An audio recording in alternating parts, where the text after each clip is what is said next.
पाकिस्तान में इतने rape cases आ रहे हैं, इतनी आवाम पकड़ी जा रही है, इतने अगवा के केसेस आ रहे हैं, इतने मासूम बच्चों के साथ की जा रही हैं। आप उन केसेस को छोड़ के सिर्फ दुआ ज़ारा के पीछे ही क्यों भाग रहे हैं? अगर आप व्यूज के लिए नहीं कर रहे तो कौन सी पर्सनल रिश्तेदारी आपकी दुआ ज़ारा के घर वालों के साथ है? आप लाहौर से कराची जा रहे हैं तो लाहौर के केसेस क्यों नहीं देख रहे अगर व्यूज का चक्कर नहीं है? लाहौर में अगर मैं केस पकड़ लेता हूँ तो क्या कोई गारंटी देगा मुझे केस हल हो जाएगा? गारंटी आपको कराची की भी नहीं है। किसी लाहौर में मजलूम की आवाज़ बुलंद करनी हो तो आपके साथ आवाज़ बुलंद कर सकते हैं बिल्कुल। या फिर हारिस भट्टी सिर्फ कराची में मिलेंगे? आप इसी केस को फोकस कर रहे हैं, 45 हज़ार की टिकट्स लेकर एक पर्सनल रिश्तेदारी को निभाने जा रहे हैं। इस बात पे सवाल या निशान है आप पर, उस सवाल का जवाब चाहिए था मुझे। क्या आपको इस बात का इल्म है कि दुआ ज़ारा के बाप से जो टिकट्स बुक की गई वो जल्द ही मीडिया के सामने आएंगी? आपका ये बयान जो है वो चेंज होने वाला है। अस्सलाम वालेकुम जी, वॉइस ऑफ पाकिस्तान के साथ मैं हूं आपकी मेज़बान मरियम इकराम। नाज़रीन, जैसे कि आप लोगों ने देखा कि चंद माह से एक case social media, electronic media पर छाया हुआ है दुआ ज़ारा, जहां पर दुआ ज़ारा की बात आती है। दुआ ज़ारा के माँ बाप का बयान था कि हमारी बच्ची को अगवा किया गया है और ज़बरदस्ती ज़हीर अहमद अपने घर में रखे हुए हैं और जल्द ही इसको दूसरी कंट्री में बेचने की तैयारियाँ भी तैयार हैं। और चंद दिन पहले एक और मौक़िफ़ सामने आया, दुआ ज़ारा और ज़हीर अहमद के इंटरव्यूज़ मंजर आम पर आए। हमारे साथ मौजूद हैं हारिस भट्टी, जिन्होंने इस पूरे इंटरव्यू को कवरेज दी, वहाँ गए, इंटरव्यूज़ किए उनके वालिदैन के, इवन के हाई कोर्ट तक पहुँचे, जिस अदालत में दुआ ज़ारा का केस गया वहाँ ये पहुँचे। इनसे जानते हैं कि आखिरकार मामलात क्या है और उनकी बारीकी क्या है। अस्सलाम वालेकुम। वालेकुम अस्सलाम। हारिस भट्टी, आप डे 1 से दुआ ज़ारा के केस को वन साइडेड कवरेज दे रहे हैं। आप मुझे बताएं कि कवर करते करते आपको इतना इल्म हुआ कि दुआ ज़ारा सही है या माँ बाप? पहला सवाल ही है। अच्छा, इसमें मैं आपको क्लियर कट बता दूं कि वालिदैन बिल्कुल ठीक हैं। वो इस तरह ठीक हैं, अब आप जिस हॉस्पिटल में पैदा हुई हैं, ऑब्वियसली आपके वालिदैन के पास एक स्लिप होगी कि भाई हमारी बच्ची तब पैदा हुई है। उस चीज़ को कोई भी गलत नहीं कह सकता। अगर वो गलत कहेगा तो वो दुनिया का बड़ा बेवकूफ़ इंसान होगा। ठीक है, अब एक बाप बच्ची जिस हॉस्पिटल में पैदा हुई, डॉक्टर के सिग्नेचर, पासपोर्ट, डॉक्यूमेंट्स, बेफॉर्म, हर चीज़ उसके पास। के पासपोर्ट के ऊपर टिकटें भी लगी हुई हैं। 2015 में बच्ची इराक जाती है, 2018 में बच्ची ईरान जाती है। उन तमाम चीज़ों को सामने रखते हुए बच्ची की उम्र है 14 साल 2 महीने। उसके बाद बच्ची अगर अदालत आती है, उसका मेडिकल करवाया जाता है तो बच्ची की उम्र 17 साल कैसे हो गई? निमरा काज़मी का सेम केस था, आपके सामने था। वो जब अदालत में आती है तो वालिदैन को पूरा मौका दिया जाता है। घंटा माँ पहले कोर्ट में बच्ची को चूमती है, बाहर मिलती है आधा पौना घंटा। मजाल है कि किसी पुलिस वाले ने एक हाथ भी लगाया हो माँ पर या बात पे कि आपने मिलना नहीं है। लेकिन इस केस में, निमरा वाले, दुआ वाले केस में बिल्कुल अपोजिट। बच्ची अदालत में आती है, जब माँ आगे होने के लिए मिलती है तो सबसे पहले एक सफ़ेद सूट में, सलवार कमीज़ में मलबूस शख्स माँ का हाथ का देता है। ये कहाँ का इंसाफ है भाई? बच्ची मान लिया चली भी गई है या नहीं भी गई, बच्ची को मिलने तो दो। माँ बाप को नहीं मिलने दिया। नेक्स्ट डे 2 दिन बाद जब दोबारा हेयरिंग थी, मेडिकल की रिपोर्ट आई, 17 साल आई, उन्होंने कर दी। तो माँ बाप ने फ़ैसला किया, सब घर वालों ने, कि अब हमने वहाँ पर किसी ना किसी तरह बच्ची को मिलना है, हर किसी ना किसी तरीके से मिलना है, जो कुछ भी हो जाए। वही हुआ। माँ जब कोर्ट के अंदर दोबारा मिलने की कोशिश करती है तो उसको ऐसे धतकाया जाता है कि जैसे पता नहीं वो माँ बच्ची की दुश्मन है, अभी कत्ल कर देगी। माँ बच्ची के पाँव जाके बैठ रही है और माँ को वो पुलिस वाले उठा के फेंक रहे हैं। ये कहाँ का इंसाफ है? आपको ये नहीं लग रहा कि ये केस थोड़ा हाई प्रोफाइल का है? निमरा और दुआ ज़ारा में फ़र्क इतना है कि माँ बाप की जो अप्रोच है वो थोड़ी ऊपर लेवल की है, इस वजह से इस केस को ज़्यादा हाइप दी जा रही है। अगर माँ बाप की अप्रोच ऊपर लेवल होती तो बच्ची इस वक्त लाहौर ना कराची होती। आप क्या कहते हैं कि हमारा अदालती निज़ाम, हमारी पुलिस, हमारी हुकूमत इतनी नाकिस है कि वो अभी तक एक अगवा शुदा बच्ची को घर वापस ना ला सकी? अभी तक जो 23 लोगों का गिरफ्तारी का ऑर्डर सामने आ रहा था, जो कि माँ बाप ने कहा कि हमारी बच्ची अगवा हुई है, उसको अभी तक सामने नहीं ला सकी। क्या हमारी सिंध हुकूमत, क्या हमारी पंजाब हुकूमत इतनी नाकिस है? अच्छा, बदकिस्मती से मैं जज साहिबान पर उंगली नहीं उठाऊँगा। इस केस में ना बड़ी अजीब से मामलात हुए। जो केस पहले जज साहिबान सुन रहे थे ना, वो जब बच्ची बाजियाब हुई उसके बाद जज साहिबान ही बदल गए। अब वो जो जज साहिबान केस सुन रहे थे वो क्रिमिनल के केसेस को सुनते ही नहीं थे, वो केसेस सुनते थे प्रॉपर्टी से रिलेटेड। अब उनको इस केस का कुछ पता ही नहीं था। बस उनके सामने बच्ची आई, बच्ची को कटहरे में खड़ा किया, बच्ची ने कहा मैं 17 साल की हूँ, मैं माँ बाप के साथ नहीं जाना चाहती। उन्होंने कहा तो कोई ऐसी कुछ नहीं है। मतलब कि आपके कहने का ये है कि जो दुआ ज़ारा को किडनैप किया गया वो गैंग ज़्यादा स्ट्रॉन्ग है कि हमारा जो जज है उसे मुअत्तल कर दिया गया? नहीं, जज को मुअत्तल नहीं किया, जज को छुट्टी पे भेज दिया उन्होंने। किसने भेजा ये भी नहीं पता ना। सिंपल सी बात ये है कि ये चले, अगर ये गैंग भी नहीं है तो 51 डेज़ इनको सहूलियात कौन दे रहा था? ये बच्चे सहूलियात लड़के के माँ बाप दे रहे थे। लड़के के माँ बाप तो कहते हैं हम तो गरीब हैं, माँ कहती है मैं माली हूँ। आपका क्या कहना है कि वो जो लड़की अभी तक स्टिल जो अगवा हुई है या क्या मामला? किसी भी 13-14 साल की बच्ची को आप 50 या 52 दिन अपने पास रख लें और उसके बाद उसको कोर्ट में ले जाएं तो आप ये उम्मीद करेंगे कि वो आपकी मर्ज़ी का बयान देगी। हो सकता है कुछ ऐसी वीडियोस ना बनवा ली हों या कुछ ऐसा उस पर कुछ किया ना हो कि बच्ची ने अगर वहाँ जाकर एक भी हक में बात की और बच्ची को अगर ये मुझे ये कोई कह दे कि भाई तूने अगर ये बाहर निकल के कोई ऐसी बात की तो तुझे मार देंगे, तेरे वालिदैन को मार देंगे, मैं नहीं करूँगा। कहूँगा यार मुझे मार देंगे, चलो मेरी खैर है, मेरे माँ बाप को कुछ ना हो। ये चीज़ इस केस में लग रही है। सवाल ये पैदा होता है कि अगर ये गैंग नहीं है तो 23 लोगों को क्यों पकड़ा? कहाँ है वो 23 लोग? वो 23 लोग बाजियाब हो गए हैं, 2 लोग अभी भी अंदर हैं। उन 23 में से 11 लोगों की वीडियो मेरे पास पड़ी हुई है। ये सिर्फ हवाई बातें हैं, कौन सी वीडियो आपके पास? मेरे पास उस ग्रोह की वीडियो है जो 12 को उनको कोर्ट में लेकर आ रहे हैं। मैंने उनकी वीडियोस पर क्या आप सरेआम वो वीडियो दिखाना चाहेंगे? दिखा दूंगा, मैं आपको वीडियो दिखा दूंगा। अब दिखाएं वीडियो कि वो 12 लोग आ रहे हैं और उन 12 लोग में नौजवान भी हैं। कोई कहता है मेरा मानसहरा से ताल्लुक़ है, कोई कहता है मेरा आज़ाद कश्मीर से ताल्लुक़ है। अगर ये केस कुछ भी नहीं है तो फिर उन 12 लोगों को क्यों गिरफ्तार किया? 2 लोग अभी भी अंदर हैं, एक निकाह खान और एक जो असगर अली, वो जिसने जो इस केस का वो यानी कि जो गवाह निकाह खुआ का जो बयान लिया गया, उन्होंने कहा मैंने निकाह नहीं करवाया। उसने बोला कि भाई ये ग्रोह ऐसा है कि मुझे इन्होंने शामिल किया हुआ है, मेरे सिग्नेचर के 5 या कोई 10 इनके पास पेपर्स थे, ठीक है, जिसमें मेरे सिग्नेचर्स हुए थे, वो इनके पास हैं। ये वही काम करते हैं कि कोई निकाह करवा के शो मेरा करवा देते हैं। उस बंदे ने ये ऑन रिकॉर्ड ये बात की है।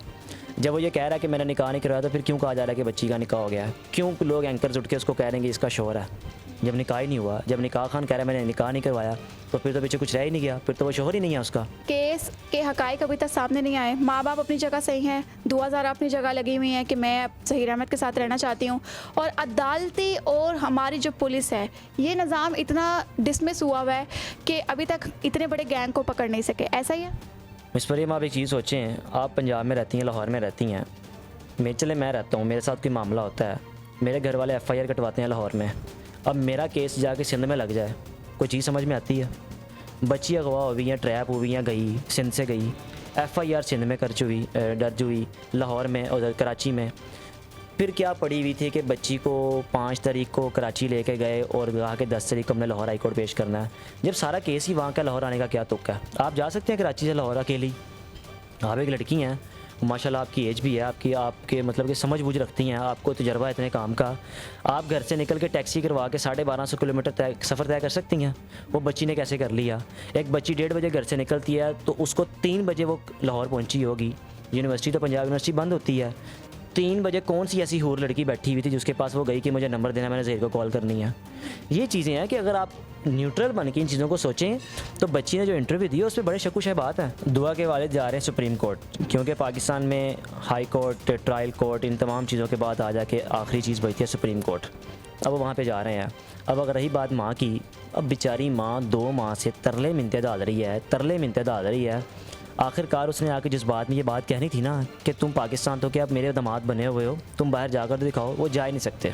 पासपोर्ट बच्ची का उनके पास है, जब वो पासपोर्ट बनवाएंगे पता चल जाएगा। वैसे भी उन्होंने, उनके ज़हीर के घर वालों ने, ये मैंने आज तक शायद ये बात किसी को नहीं पता होगी कि उन्होंने इन दोनों का नाम ECL में दिलवाया हुआ है। अब एक माँ 2 माह से बार बार वो कह रही है मेरी वीडियो में कि मेरी तो 2 बेटियाँ घर बैठी हैं ना, अगर मैं झूठी हूँ ना, और अगर मेरे साथ डिस्कस किया और दुआ ने जो लोग कह रहे हैं, जो इंटरव्यू में बुलाया जा रहा है, तो मेरी बच्चियों को भी मौत आ जाए, कोई माँ सी बात कर सकती है? मैं उस घर में, मेरा डेली आना जाना रहा, मैं 2 माह कराची में रहा हूँ, आना जाना लगा रहा है।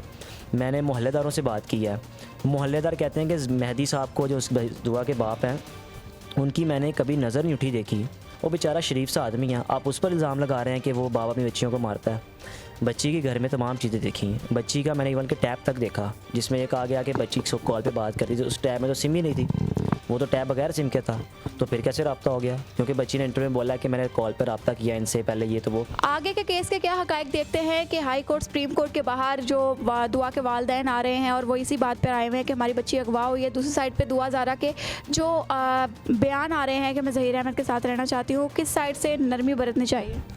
देखिए, दुआ के वालिद ने तो क्लियर कट में कह दिया कि भाई सुलह का तो सवाल ही पैदा नहीं होता, अगर मैंने सुलह ही करनी होती तो मैं शायद पहले दिन मीडिया पे ना आता। और बड़ी बात इंपॉर्टेंट की उन्होंने कि अगर बच्ची ने घर बात की होती तो क्या मैं पागल हूँ कि 15 दिन सड़कों पे फिरता रहा, चैनल्स पे जाता रहा, मेरी बच्ची चली गई गवाह हो गई जहाँ भी हुआ। वो कहता है कि मुझे पता होता ये पहले इनकी मोहब्बत लव स्टोरी चल रही है तो मैं सबसे पहले ज़हीर को कॉल करता कि यार ये पक्की बात है आपके पास आई है।